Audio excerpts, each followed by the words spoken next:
clés essentielles pour adapter ton alimentation selon tes besoins sans prise de tête, mais avec quelques connaissances de base élémentaires à côté desquelles tu ne peux pas passer si tu ne veux pas continuer à manger au pifomètre. Alors je vous ai demandé il y a quelques temps sur Instagram quelles étaient vos lacunes ou vos difficultés en termes de nutrition et une réponse est beaucoup revenue.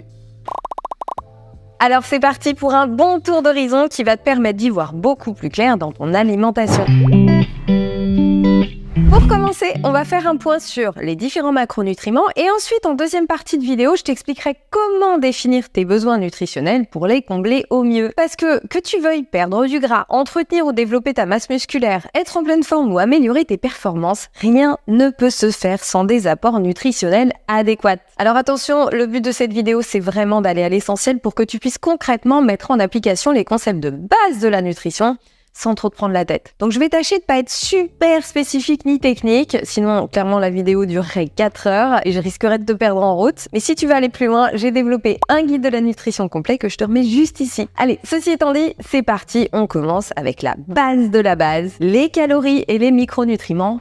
Qu'est-ce que c'est? Les macronutriments, tu peux les voir comme des petites briques apportées par ton alimentation qui font tourner la machine et permettent à ton corps de bien fonctionner au quotidien en assurant toutes ses fonctions. Ces macronutriments, ils sont répartis en 3 catégories. Les protéines, les lipides et les glucides. L'énergie qu'ils apportent est représentée par les calories. Ces calories, c'est une notion de base qui permet de placer le curseur au bon endroit pour s'assurer que les besoins en énergie d'un individu soient comblés. Besoins qui sont individuelle et influencée par de nombreux facteurs comme la composition corporelle, l'âge, le sexe, le profil génétique, le microbiote intestinal, le mode de vie et encore un paquet d'autres sur lesquels je pourrais faire une vidéo entière. Mais tu vois ce que je veux dire? Chaque personne a des besoins qui lui sont propres. Mais les calories, c'est un terme général, fourre-tout, qui ne témoigne pas précisément de l'intérêt nutritif d'un aliment. C'est là qu'un peu plus de précision s'impose. Toute la biochimie de ton corps, du renouvellement de tes cellules au fonctionnement des hormones, en passant par la réparation de ton ADN et toute une ribambelle de fonctions qui sont assurées dans ton corps à chaque seconde pour te maintenir en vie et bien sûr pour disposer d'énergie qui te permettent de faire toutes tes activités physiques et cérébrales quotidiennes, il faut que tu apportes à ton corps la bonne quantité de macronutriments mais aussi dans les bonnes proportions. Parce que si je te montre ça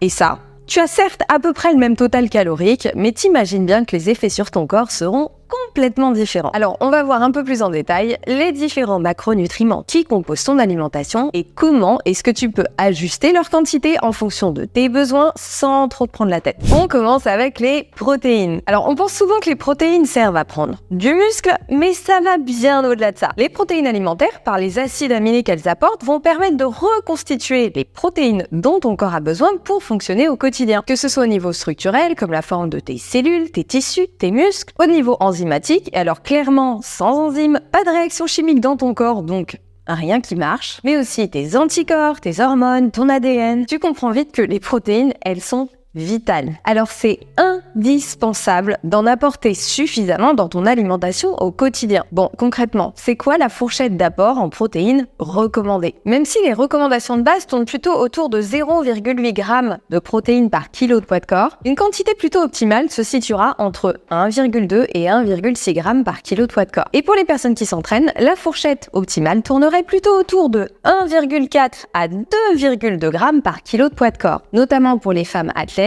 pour lesquelles la fourchette haute sera bien plus adaptée. Petite parenthèse, le poids de corps utilisé pour ces calculs représente le poids dit santé, qui correspond au poids de forme sans excédent de masse grasse. Ça, c'est important à prendre en compte si tu veux calculer tes besoins et que tu es, par exemple, en surpoids ou alors au contraire en sous-poids. Concernant la perte de gras dans le cadre d'un déficit calorique, des apports en protéines légèrement plus élevés qu'en maintien pourront permettre de mieux préserver la masse musculaire selon le profil et le niveau d'activité physique. Et plus l'intensité de l'effort et le déficit calorique seront importants, plus l'apport en protéines s'orientera vers la fourchette haute. Pareil en périménopause, ménopause et post-ménopause, où des apports supérieurs aux recommandations de base seront les bienvenus en allant vers une fourchette haute en cas de pratique d'activité physique, ce que je recommande pour préserver la masse maigre en déclin lors de cette période. Il y a souvent une information qui passe à la trappe quand on parle du meilleur taux de protéines à consommer. C'est notre individualité. Des facteurs très importants peuvent influencer l'assimilation et la biodisponibilité des protéines qu'on mange, comme le polymorphisme génétique, la santé digestive et même la mastication. Une alimentation riche en protéines qui seront pas suffisamment mâchées ou mal digérées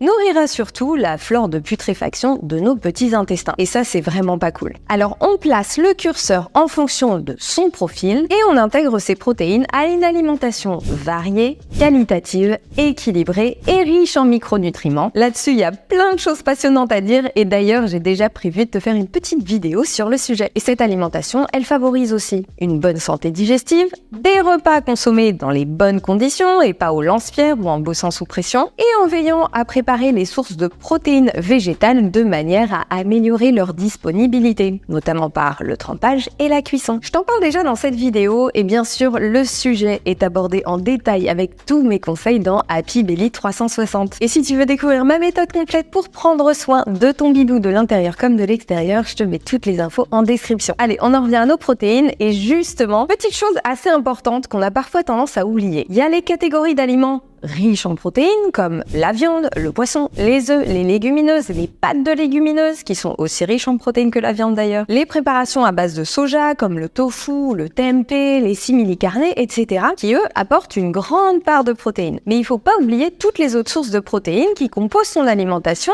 et qui contribuent à l'apport protéique total de tes repas. Les céréales, les graines, les fruits à coque et les purées de fruits à coque, les légumes racines et même les fruits et les légumes.